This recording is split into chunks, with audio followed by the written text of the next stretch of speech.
Hello అండి, అందరికీ నమస్తే. ప్రీ పథకాల వల్ల ఎవరికైనా లాభం ఉందా? ఎవరికి లాభం లేదు, ఎలాంటి లాభం లేదు. ప్రీ పథకాలు పెట్టకుండా అది ఉపాధి హామీ కల్పిస్తే ఎంతోమంది లాభం ఉంటుంది. దానివల్ల ఎంతోమంది డెవలప్ అవుతారు. మీరు చూడండి, లేబర్ అడ్డాల మీద ఎంతోమంది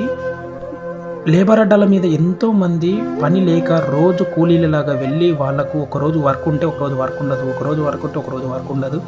వాళ్ళు మధ్యాహ్నం దాకా ఈవినింగ్ దాకా అక్కడే ఎవరైనా వస్తారా, ఎవరైనా పని ఇస్తారా అని ఎదురు చూస్తూ ఉంటారు. కానీ వర్క్ దొరకదు. అలాంటి వాళ్ళకు వర్క్ కల్పించాలి కదా, అప్పుడే కదా వాళ్ళు డెవలప్ అవుతారు.